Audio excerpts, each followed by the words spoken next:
Part 2 എല്ലാവർക്കും സ്വാഗതം. അപ്പം നമ്മൾ ജാലിയൻവാല ബാഗ്, നമ്മുടെ ഗോൾഡൻ ടെമ്പിൾ, അതുപോലെ മ്യൂസിയം ഒക്കെ കണ്ട് ഫുഡ് അടിക്കാൻ വേണ്ടി ഇവിടെ കയറിയിട്ടുണ്ട്. ഒരു പഞ്ചാബി ധാബയിലാണ് നമ്മൾ കയറിയിട്ടുള്ളത്.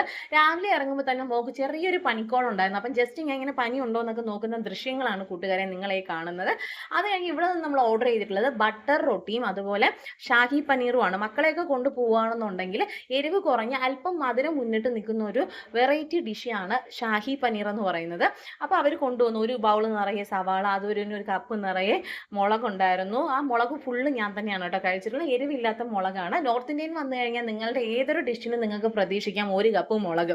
അപ്പോൾ അത് കഴിഞ്ഞ് നമ്മുടെ റൊട്ടിയും ഷാഹി പനീറും കഴിക്കുന്നുണ്ട്. എനിക്ക് പേഴ്സണലി ഈ മധുരം മുന്നോട്ട് നിൽക്കുന്ന ആ ഒരു ഡിഷിനോടൊന്നും എനിക്ക് വലിയ താല്പര്യം കുറവാണ്. ഞാൻ അതിൻ്റെ ഇടയ്ക്കിടയ്ക്ക് ഓരോ മുളക്, ആ ഫുൾ മുളക് ഞാൻ തന്നെയാണ് കഴിച്ചത്. അവിടെ നിന്നൊക്കെ ഫുഡൊക്കെ കഴിച്ചതിന് ശേഷം നമ്മൾ ഇനി പോകാൻ പോകുന്ന വാഗാ ബോർഡറിലോട്ടാണ്. അതിൻ്റെ ഡീറ്റെയിൽസും കാര്യങ്ങളൊക്കെ പോയി ഞാൻ നിങ്ങൾക്ക് പറഞ്ഞുതരാം.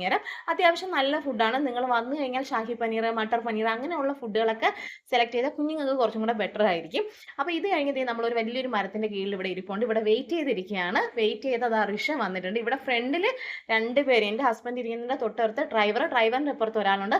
ബാക്കിൽ നമ്മൾ 3 പേരല്ല കേട്ടോ, ഇത് ഞങ്ങൾ 3 പേര് കൂടാതെ വേറെ 2 പേരും കൂടെ ഇരിപ്പുണ്ട്. ബാക്കിലും 3 പേര് നിങ്ങൾക്ക് കാണാൻ പറ്റും. ഏറ്റവും ബാക്കിൽ 3 പേര്, അല്ലാതെ ഈ നെല്ലിൽ എൻ്റെ അടുത്ത് തന്നെ 2 സ്ത്രീകളും കൂടെ ഇരിപ്പുണ്ട് കേട്ടോ. അവരെ ഫേസ് ഞാൻ റിവീൽ ചെയ്യാത്തതാണ് കേട്ടോ. അവരിങ്ങനെ ഞാൻ വീഡിയോ എടുക്കുന്ന കണ്ടപ്പോഴും അവരിങ്ങനെ മാറി മാറി പോകുന്നുണ്ടായിരുന്നു. അപ്പോൾ അവർക്ക് താല്പര്യമില്ലല്ലോ. അത് കഴിഞ്ഞ് ബാക്കിലും 3 ആണുങ്ങൾ ഉണ്ടായിരുന്നു. അപ്പോൾ എങ്ങനെ പോയാലും അയാൾക്ക് നല്ലൊരു എമൗണ്ട് കിട്ടിയിട്ടുണ്ടാവണം. ഞങ്ങൾ 3 പേർക്കും കൂടെ 900 രൂപയാണ് വാങ്ങിച്ചിട്ടുള്ളത്. അത് ഒരു വാക്കിന് 150 രൂപ, തിരിച്ചും കൂടെ ആകുമ്പോൾ 300 രൂപ. അതായത് നമ്മൾ ഇവിടെ ചെന്ന് പോകുന്ന വണ്ടിയിൽ തന്നെ നമ്മൾ തിരിച്ചു വരിക. അവിടെ നിന്ന് വണ്ടി കിട്ടുക എന്നുള്ളത് ഇത്തിരി പാടാണ് നമുക്ക് വണ്ടി കിട്ടാനായിട്ട്. അപ്പോൾ ഞങ്ങൾക്ക് 3 പേർക്കും കൂടെ 900 രൂപയാണ് ടോട്ടൽ ആയിട്ടുള്ളത് കേട്ടോ. അപ്പോൾ അത് കഴിഞ്ഞ് വഴിയരികിൽ തന്നെ അയാൾ വണ്ടി നിർത്തിയിട്ടുണ്ടായിരുന്നു. അവിടെ നിന്ന് എന്തെങ്കിലും ചായയോ കാപ്പിയോ എന്തെങ്കിലും കുടിക്കുന്നെങ്കിൽ കുടിയാൻ.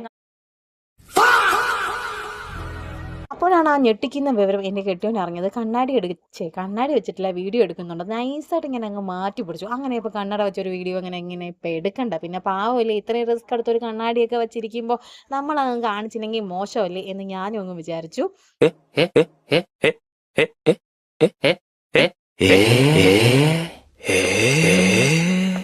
പൊക്കി മക്കളെ പൊക്കി, നമ്മളെ 8 നിലയിൽ തൂക്കിയിട്ടുണ്ട്.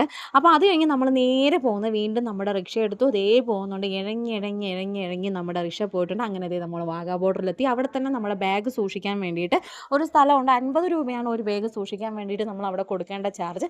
അത് കഴിഞ്ഞ് അവിടെ നിന്ന് 1 മണിക്കൂറോളം നമുക്ക് നടക്കാനുണ്ട് വാഗാ ബോർഡറിലോട്ട്. അപ്പോൾ അതുകൊണ്ട് സൈക്കിൾ ഉണ്ടല്ലോ, സൈക്കിൾ റിക്ഷ, അതാണ് നമ്മൾ എടുത്തിട്ടുള്ളത് കേട്ടോ. അതിൽ ഫ്രണ്ടിലും ബാക്കിലുമായിട്ട് 4 പേർക്കായിട്ട് ഇരിക്കാം കേട്ടോ. സൈക്കിൾ റിക്ഷയാണ്. എപ്പോഴെങ്കിലും ഒന്ന് കയറണം എന്നൊരാഗ്രഹം എനിക്ക് പണ്ട് തൊട്ടേ ഉണ്ടായിരുന്നു. അതങ്ങ് നടന്നു കിട്ടി. അങ്ങനെ നമ്മൾ ഇന്ത്യ പാകിസ്ഥാൻ ബോർഡർ, അതായത് നമ്മുടെ വാഗാ ബോർഡറിൽ എത്തിക്കൊണ്ടിരിക്കുകയാണ്. അവിടെ നിന്ന് 1 കിലോമീറ്ററേ ഉള്ളൂ, നടന്നു പോകാനുള്ള ദൂരമേ ഉള്ളൂ. പക്ഷെ നല്ല വെയിലാണ്.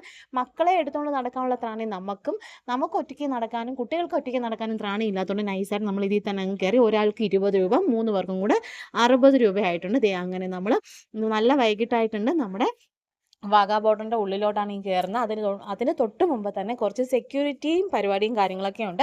സെക്യൂരിറ്റി ചെക്കിംഗ് ഒക്കെ ഉണ്ട്. നമുക്ക് ഫോണ്, ബാഗ്, ഇതൊക്കെ ഹാൻഡ് ബാഗൊക്കെ കൊണ്ട് കയറാം, വേറെ വിഷയമൊന്നുമില്ല. പോകുന്ന വഴിയിൽ തന്നെ നമുക്ക് പോപ്കോണ്, വെള്ളം അങ്ങനെയുള്ള കാര്യങ്ങളൊക്കെ തന്നെ നമുക്ക് വാങ്ങിക്കൊണ്ട് കയറാം. കാരണം അതിൻ്റെ ഉള്ളിൽ നല്ല ചൂടാണ് കേട്ടോ. അപ്പോൾ അത്യാവശ്യം വെള്ളവും കാര്യങ്ങളൊക്കെ വേണം. കയറുമ്പോൾ തന്നെ നോക്കി ഞാൻ വിയർത്തൊഴുകുകയാണ്. നല്ല തിരക്കാണ്. ഇതിൻ്റെ ഇടയിലായാലും നല്ല തിരക്കാണ് കേട്ടോ ഉള്ളത്. അപ്പോൾ നമുക്ക് പോപ്കോണും വെള്ളമൊക്കെ എടുത്തിട്ടുണ്ടെങ്കിൽ ഈ പരേഡ് കാണുന്നതിൻ്റെ കൂട്ടത്തിൽ തന്നെ കഴിക്കുകയും ചെയ്യാം, കുടിക്കുകയും ചെയ്യാം. ഒരു സൂപ്പറായിരിക്കും. അങ്ങനെ എന്നെക്കൊണ്ടെങ്ങും വയ്യേ ദൈവമേ എന്ന് പറഞ്ഞാൽ അത്രയ്ക്കും നമുക്ക് സഹിക്കാൻ പറ്റില്ല കേട്ടോ. ഭയങ്കര ചൂടാണ്. അതിൻ്റെ ഉള്ളിലായപ്പോലും ഒരുപാട് ഫാനും കാര്യങ്ങളൊക്കെ ഉണ്ടെങ്കിലും നമുക്ക് അത് അത്രത്തോളം നമുക്ക് അങ്ങനെ കിട്ടത്തില്ല കേട്ടോ. അത്രയും ബുദ്ധിമുട്ടുണ്ടായിരുന്നു. കയറുമ്പോൾ തന്നെ ഭയങ്കര തിരക്കായിരുന്നു. നിങ്ങൾക്ക് നോക്കിയാൽ അറിയാം, ഭയങ്കര തിരക്കാണ്. ഭയങ്കര തിരക്കാന്ന് പറഞ്ഞാൽ എന്താ നോക്കി, അതിൻ്റെ ഇടയിൽ കൂടെ തന്നെ നമുക്ക് പുറത്തു നിന്നാണെങ്കിലും നിങ്ങൾക്ക് വെള്ളം വാങ്ങിക്കാം, അല്ലെങ്കിൽ അതിൻ്റെ അകത്തും ആൾക്കാർ വെള്ളവും ഈ പോപ്കോണൊക്കെ കൊണ്ട് നടക്കുന്നുണ്ട്. അപ്പോൾ ഇതിൻ്റെ ചെറിയ ഈ ഒരു നമ്മുടെ പരേഡിൻ്റെ കുറച്ച് കാര്യങ്ങൾ ഞാൻ നിങ്ങൾക്ക് വേണ്ടിയിട്ട് എടുത്തിട്ടുണ്ട്.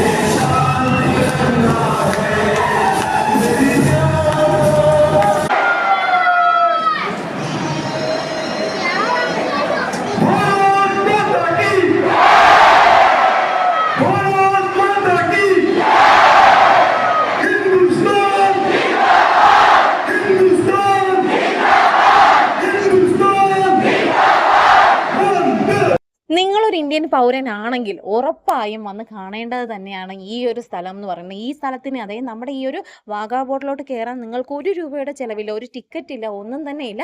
പിന്നെ നമ്മുടെ സാധനങ്ങൾ നമ്മൾ തന്നെ സൂക്ഷിക്കുക എന്നുള്ളൊരു പ്രധാനപ്പെട്ട ഉത്തരവാദിത്വം മാത്രമേ നമുക്കുള്ളൂ. കാരണം ഇത്രയും തിരക്കുള്ള സ്ഥലമാണ്. അപ്പം നമ്മളൊക്കെ ഏറ്റവും ബാക്കിലാണ് വന്ന് നിന്നിട്ടുള്ളത്. അപ്പോൾ എത്രയും പെട്ടെന്ന് നമ്മൾ ഇവിടെ എത്തിച്ചേരാൻ പറ്റിക്കഴിഞ്ഞാൽ നമുക്കിവിടെ സീറ്റ് പിടിക്കാനായിട്ട് പറ്റും. സീറ്റ് ഫാനിൻ്റെ ഒക്കെ സൈഡിലായിട്ട് സീറ്റ് പിടിച്ചു കഴിഞ്ഞാൽ അടിപൊളിയായിട്ടിരുന്ന് കാണാനും പറ്റും. ഈ ഒരു ഞാൻ പോയ ഒരു ക്ലൈമറ്റ് എന്ന് പറയുമ്പോൾ നല്ല ചൂടുള്ള ക്ലൈമറ്റാണ്. ജൂൺ, അതാണ് ഞാൻ എപ്പോഴും പറയുന്നത്. ഒരു ജൂൺ മെയ് പകുതി മുതൽ ജൂൺ നിങ്ങൾ ഒരിക്കലും ഇവിടെ എങ്ങും പോകരുത്. കാരണം ഭയങ്കര തിരക്കാണ്. അതെങ്ങനെ ഒരുപാട് പാട്ടും കാര്യങ്ങളൊക്കെ ഇവിടെ നടക്കുന്നുണ്ട്. എനിക്ക് കോപ്പി റൈറ്റ് കിട്ടുമെന്ന് വിചാരിച്ചിട്ടാണ് ഞാൻ കുറച്ചൊന്നും ചേർക്കാത്തത് കേട്ടോ. ഇനി വേറൊരു കാര്യം കൂടെ നിങ്ങളോട് പറയാനുള്ളത് വെച്ചാൽ നമ്മുടെ ഈ നോക്കിക്കഴിഞ്ഞാൽ നിങ്ങൾക്ക് എടുത്ത് കാണിക്കുന്നുണ്ട് ഇവിടെയൊക്കെ എന്തുമാത്രം നമ്മുടെ ഇന്ത്യൻസ് എന്തുമാത്രം ആൾക്കാരാന്ന് നോക്കിക്കും. അതിൻ്റെ അപ്പുറത്തേക്ക് നമ്മുടെ അല്ല, വെറും പാകിസ്ഥാൻ, സോറി തെറ്റിപ്പോയതാണ് പറയുമ്പോൾ, അതായത് പാകിസ്ഥാൻ്റെ സൈഡിലോട്ട് നോക്കിയേ ആ ഒരു വരിയിൽ മാത്രം കുറച്ച് ആൾക്കാരാണുള്ളത്. നോക്കിക്കേ, വളരെ കുറച്ച് ആൾക്കാരാണ്. ഞാൻ അത് സൂം ചെയ്ത് നിങ്ങൾക്ക് കാണിച്ചു തരാണ്. നമ്മുടെ ഇത് ഇങ്ങോട്ട് നോക്കിയേ, ഇതിപ്പോൾ ഏതാണ്ട് നമ്മുടെ പരേഡ് തീരാറായപ്പോൾ കുറച്ച് ആ ഭാഗത്തുള്ള ആൾക്കാരൊക്കെ പോയിട്ടുണ്ട്. അത് കഴിഞ്ഞിട്ട് ഞാനും ഇറങ്ങുന്നുണ്ട് കേട്ടോ. ഇതിപ്പോൾ പരേഡ് തീരാറായിട്ടുണ്ട്. പെട്ടെന്ന് മക്കളെയും കൊണ്ട് ഇറങ്ങിയില്ല എന്നുണ്ടെങ്കിൽ നല്ല തിരക്കായി പോകും. അതുകൊണ്ട് ഞാൻ മക്കളെയും കൊണ്ട് പെട്ടെന്ന് അങ്ങ് ഇറങ്ങി പോവുകയാണ്. അപ്പോൾ അത് കഴിഞ്ഞ് ഇതാണ് അകത്തുള്ളതിനേക്കാളും ആൾക്കാർ ഇതേ പുറത്തും ഉണ്ട്. ഒരുപാട് ആൾക്കാർ ഇവിടെയൊക്കെ ഉണ്ട് കേട്ടോ. അപ്പോൾ നമ്മുടെ പാകിസ്ഥാനിൽ നമുക്ക് എണ്ണിയാൽ എടുക്കുന്ന ആൾക്കാരാണ് ഉള്ളതെങ്കിൽ നമ്മുടെ ഇന്ത്യയിലെ ആൾക്കാരുടെ എണ്ണം നമുക്ക് പ്രവചിക്കാൻ പോലും കഴിയില്ല. അത്രയ്ക്കും ഒരുപാടുണ്ടായിരുന്നു ആൾക്കാർ. അപ്പോൾ അത് കഴിഞ്ഞ് ഇനി പുറമേ നമുക്ക് കാണാനൊക്കെ ഉണ്ട്. ഇതാണ് നമ്മുടെ ഈ ഒരു വാഗാ ബോർഡറിൻ്റെ ഫ്രണ്ടിലുള്ള ദൃശ്യങ്ങളാണ് ഇതൊക്കെ കേട്ടോ. ഇനി നിങ്ങൾക്ക് നമ്മുടെ പാകിസ്ഥാനും നമ്മുടെ കുറച്ചൊരു ഏരിയ, നമ്മുടെ ഇന്ത്യയുടെയും ആ ഒരു പാകിസ്ഥാൻ്റെയും ഏരിയ നിങ്ങൾക്ക് ഞാൻ കുറച്ച് കാണിച്ചു തരാം. ഇത് ആ ഒരു സൈഡിലോട്ട് വരുന്ന ഗേറ്റാണ് നമ്മുടെ ഇന്ത്യ ഗേറ്റ് ഡൽഹിയിലാണ്. ആ ഒരു സൈഡിലോട്ട് വരുന്ന ഈ ഒരു പോർഷനാണ് നിങ്ങൾക്ക് കാണിച്ചു തരുന്നത്. ഇതിൻ്റെ ആ കമ്പിവേലികൾക്ക് അപ്പുറത്ത് പാകിസ്ഥാൻ്റെ ആൾക്കാരാണുള്ളത്, ഇപ്പുറത്തോട്ട് നമ്മുടെ ഇന്ത്യയും. അപ്പോൾ അവിടെയും കുറേ സെക്യൂരിറ്റിയും കാര്യങ്ങളൊക്കെ, അവിടെ ആൾക്കാരൊക്കെ പോകുന്ന ഒരു സെക്യൂരിറ്റി, അതായത് അവരുടെ എന്നോ ആണെന്ന് തോന്നുന്നു. നമ്മുടെ ഭാഗത്ത് നമ്മുടേതുമാണ് കേട്ടോ. അപ്പോൾ ഇത്രയൊക്കെ കണ്ടു കഴിഞ്ഞാൽ നമ്മുടെ വാഗാ ബോർഡർ പൂർണ്ണമായിട്ടുണ്ട്. ഇനി നമ്മളതേ തിരിച്ചു പോവുകയാണ്. നമ്മുടെ പരേഡ് തുടങ്ങുമ്പോൾ ഒരു 5-5:15 തുടങ്ങി ഏതാണ്ട് ഒരു 6-6:45 അടുപ്പിച്ച് തന്നെ നമ്മുടെ പരേഡെല്ലാം കഴിഞ്ഞു. അങ്ങനെ നമ്മൾ നമ്മുടെ ആ റൂമിലോട്ട് വന്നു. നമ്മൾ രാത്രി അവിടെ നിന്ന് തന്നെ ഫുഡൊക്കെ കഴിച്ച് പിന്നെ രാവിലത്തെ ട്രെയിൻ നമുക്ക് പോകണം. ഇവിടെ എന്താ പറ്റിയെന്ന് വെച്ചാൽ രാവിലെ നമുക്ക് പോകണം. അതായത് 3-ാം തീയതി നമ്മൾ 2-ാം തീയതി പോകുന്നു.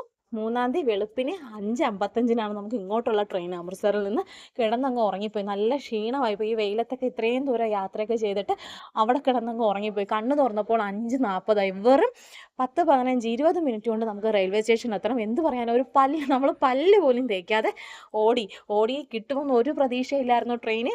എന്തായാലും ട്രെയിൻ പിടിച്ചു. ഞങ്ങൾ വന്നിട്ടും ഒരു 5 മിനിറ്റ് കഴിഞ്ഞിട്ടാണ് ട്രെയിൻ എടുത്തതെന്നുള്ളതാണ്. അതായത് 5:55 ട്രെയിൻ എടുത്തത് 6 മണിക്കാണ്. എങ്ങനെയോ ട്രെയിന് കിട്ടി. ഓടിച്ചാടി പിള്ളേരെയൊക്കെ ഇന്നലെ തന്നെ അവിടെയൊക്കെ പോയിട്ട് വന്ന് വാഗാ ബോർഡറിലൊക്കെ വന്ന് എല്ലാം ഫ്രഷാക്കി ഡ്രസ്സൊക്കെ മാറ്റിയിട്ടൊക്കെ കിടത്തിയത്. പിന്നെ ഒന്ന് എന്താ പറയുക, ജസ്റ്റ് ബാത്റൂമിലോട്ട് എല്ലാവരും കൂടെ ഓടിപ്പോയി. പിന്നെ പെട്ടെന്ന് കിട്ടിയ സാധനങ്ങളെല്ലാം കൂടെ വാരി പുറക്കിയിട്ടങ്ങ് ഓടുമായിരുന്നു. ഇനി നിങ്ങൾക്ക് ഇതിൻ്റെ പുറം കാഴ്ചകളാണ് കാണുന്നത്. ഇപ്പോൾ ഇവിടെ സീസണലായിട്ട് പോകുന്നത് ഗോതമ്പാണ് കേട്ടോ. അപ്പോൾ ഗോതമ്പിൻ്റെ കൃഷി സ്ഥലവും കാര്യങ്ങളൊക്കെയാണ് നിങ്ങൾക്കിപ്പോൾ ഞാൻ കാണിച്ചു തരുന്നത് കേട്ടോ. അങ്ങനെ നമ്മൾ റെയിൽവേ സ്റ്റേഷനിൽ എത്തിയിട്ടുണ്ട്. ഇവിടെ എത്തിയപ്പോഴാണ് അറിഞ്ഞത് നമ്മുടെ ലക്ഷ്മി പോവുകയാണ്. ലക്ഷ്മി നാട്ടിലോട്ട്. കുറച്ച് പേർക്കെങ്കിലും അറിയാം ലക്ഷ്മി ആരാന്നുള്ളത്. അപ്പോൾ അവർ അവിടെ നിൽപ്പുണ്ട്. ലക്ഷ്മി പോവുകയാണ്, നാട്ടിലോട്ട് പോവുകയാണ്. 3-ാം തീയതി അവർ പോകണം. നമ്മൾ 10-ാം തീയതിയാണ് കേട്ടോ പോകുന്നത്. അപ്പോൾ അവർ പോകാനുള്ള ട്രെയിൻ നമ്മുടെ ട്രിവാൻഡ്രത്ത് പോകാനുള്ള ട്രെയിന് കൊച്ചുവേലി വരെയുള്ള ട്രെയിനാണ്.